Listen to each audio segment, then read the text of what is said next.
Shikues të nderuar, Dal Po Televizioni ju përshëndes, ju ftoj të ndiqni edicionin informativ të lajmeve. Rënja e lindjeve në qytetin e Gjirokastrës po bëhet gjithnjë më dukshme nga viti në vit. Sipas të dhënave të institucioneve lokale, numri foshnjave të lindura ka pësuar një ulje, ndërsa ky fenomen lidhet kryesisht me migracionin dhe largimin e të rinjve nga qyteti. Rënja e lindjeve në qytetin e Gjirokastrës po bëhet gjithnjë më shumë e dukshme nga viti në vit. Sipas të dhënave të institucioneve lokale, numri foshnjave të lindura ka pësuar ulje, një fenomen që lidhet kryesisht me migracionin dhe largimin e të rinjve nga qyteti. Banorët e zonës shprehen të shqetësuar për këtë situatë. Shumë prej tyre thonë se familjet e reja po zgjedhin të largohen ndër qyteteve më të mëdha ose jashtë vendit në kërkesë të mundësive më të mira për punë dhe jetë. Ndërkohë, ekspertët theksojnë se ulja e lindjeve është një problem që po prek jo vetëm Gjirokastrën, por shumë zona të tjera të Shqipërisë. Ata analizojnë se për të frenuar këtë trend nevojitën politike që mbështesin familjet e reja dhe krijojnë më shumë mundësi për të rinjt të qëndrojnë në vend. Në Afrika sepse në atë kohë bëjnë në 7-8 edhe i riti me quë, me papar, me gjitha gjërat. Kurse sot në Afrika dhe ekonomia shumë e dobët, e thonë bo. Po nuk bëjnë familje. Një, është si 10 në atë kohë, apo 2 si më shumë në atë kohë. Prandaj, gabim e ka rinia dhe juve që jeni të rinjë të bëjnë familje. Që të provoni vetë sa të do të jeni dhe sa punoni, duhet që bëjnë në 3-4 familje, të pak në 3-4 familje sot. Rritet që rritet me mirëqenie, kur s'ke mirëqenie aq sa duhet, le të jetë mirëqenia pak më pak, po të keq familje, të keq shtëpia, të keq familje.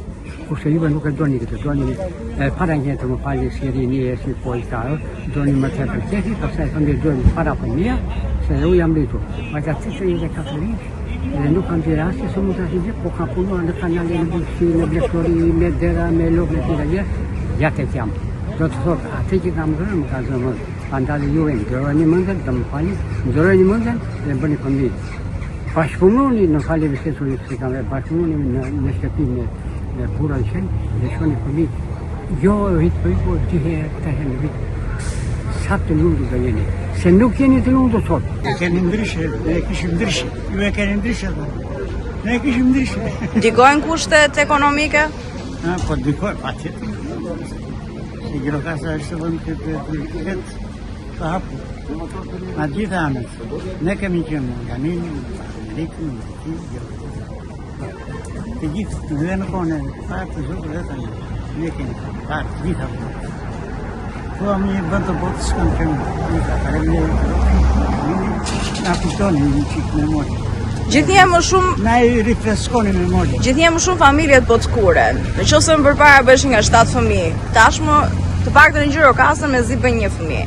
Si mendoni kjo? Do të ndikojë për disa vite edhe në shpopullimin masiv të vetë qytetit? Duhet të kemi një orientim bazë.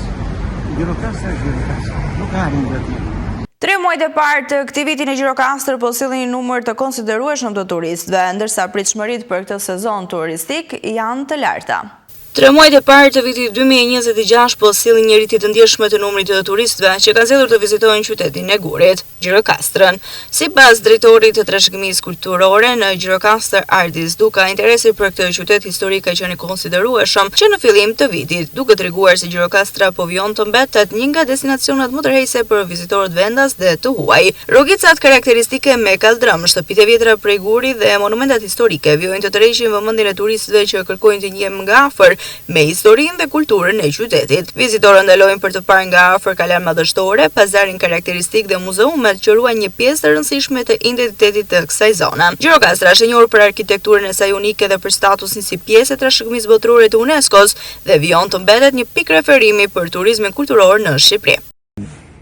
Jemi në fillimet e sezonit turistik të vitit 2026, pas një periudhe të dëndur shqirash, normalisht muajt janar dhe shkurt kanë qenë pak në mënyrë lineare numri vizitorëve, ndërkohë që fillimi i muajit mars ka sjellë rritje të numrit të vizitorëve. Aktualisht, kalon e Gjirokastrës prej fillimit të vitit janë regjistruar edhe 7.000 vizitorë. Me një rritje rreth 500 vizitorë ka rastësuar me të njëjtën periudhë të vitit të kaluar, pasi normalisht fundi i muajit shkurt edhe fillimi i muajit mars ka sjellë një numër të lartë vizitorësh për periudhën përkatëse. Kalaja e Gjirokastrës vitin e kaluar, në vitin 2025, ka qenë monumenti më i vizituar i trashëgimisë kulturore në vendin tonë me rreth 307.000 vizitorë. Gjithashtu shpresojmë që edhe këtë vit numret të ngelen konstant apo me një rritje të qëndrueshme. Në qytetin e Gjirokastrës janë rikthyer festimet e karnavaleve. Festa që konsiderohet tashmë traditë synon gjallërimin e zonës. Karnavalet janë rikthyer në qytetin e Gjirokastrës, duke sjellë atmosferën festive dhe ngjyra në rrugët e qytetit. Fëmijët e shkollave u bën pjesë e kësaj feste duke parakaluar me maska dhe kostume të ndryshme, të cilat I kishin përgatitur me shumë kreativitet. Në këtë aktivitet morën pjesë 10 nxënës, të cilët festuan së bashku përmes paradës dhe performancave të ndryshme, duke krijuar një atmosferë gëzimi dhe argëtimi për qytetarët që ndoqën nga afër karnavalet. Ndërsa nënkryetaria e Bashkisë së Gjirokastrës tha se karnavalet do të vijojnë me aktivitete të shumta, duke përfshirë festime, paradë në qytet dhe grupe muzikore. Organizatorët synojnë që kjo festë kthehet në një traditë të përvitshme, duke sjellë më shumë aktivitete kulturore dhe argëtuese për qytetin dhe vizitorët. Festimet fillojnë këtë fundjavë, startoj me karnavalet 2026 në sheshin e Çerçizit. Sot, të gjitha shkollat dhe kopshtet e qytetit do të ndriçojnë këtë shesh akoma më shumë me paradën e tyre të kostumeve. Ju presim në Gjirokastër. Jam bërë në një lojë, jam bërë një kerter në një lojë. U kënaqe sot? Po, u kënaqe shumë. Unë jam veshur si një cowboy. Kënaqe sot? Po, unë kënaqja shumë. Po shumë më pëlqeu që u argëtua me shokët dhe shoqet tanë. Unë sot jam veshur si Arieli, princesha ime e preferuar e Teti. Sot këtu në Pazarët për një atmosferë shumë e bukur për ditën e karnavaleve dhe ja, unë ndjeva shumë mirë. Ti pëlqet? Të pëlqen princesha? Po. Po kënaqesh? Po. Jemi në këto momente me zhvillimet kryesore nga vendi.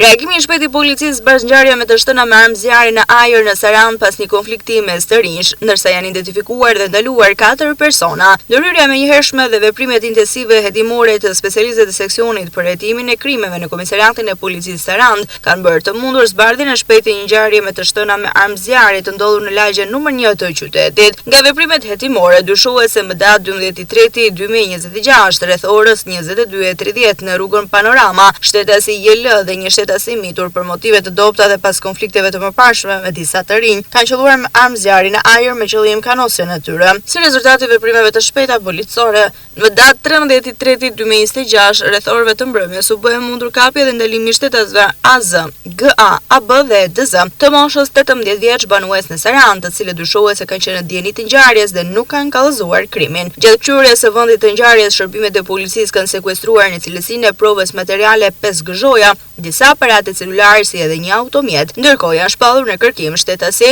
JL 19 vjeç dhe një shtetasi mitur, ndërsa vijon puna për kapjen e tyre dhe për zbardhjen e plotë rrethanave të kësaj ngjarjeje. Materialet procedurale ju referuan prokurorisë Sarandë për veprat penale, kanosja, prodhimi dhe mbajtja pa leje armëve luftarake dhe municionit, prishja e qetësisë publike dhe mos kallëzimi I krimit.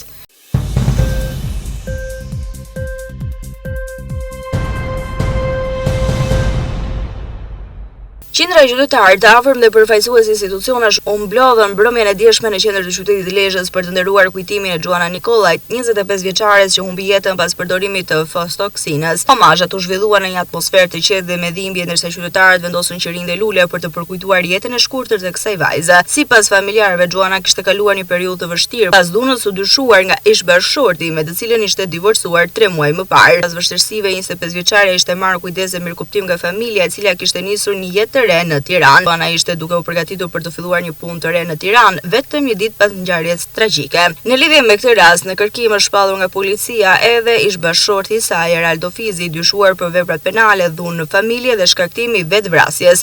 Sipas informacioneve paraprake të hetimit, ai ishte kthyer nga jashtvendit më 9 mars dhe dyshohet se ka shkuar në banesën e ish-partneres në Tiranë, ku mund të ketë patur një përplasje mes tyre. Gjuana Nikollaj dhe Eraldo Fizi ishin martuar në qershor të vitit 2025 në Lezhë, por martesa kishte zgjatur vetëm disa muaj. Pas ndarjes, 25 vjeçaria ishte zhvendosur në Tiranë për të jetuar me motrat e saj, ndërsa hetimet vijojnë për të zbardhur plotësisht rrethanet e kësaj ngjarje që tronditi opinionin publik. Homazhet gjatë mbrëmjes së dieshme dhanë edhe një herë mesazhin se duhen mbrojtur femrat në Shqipëri.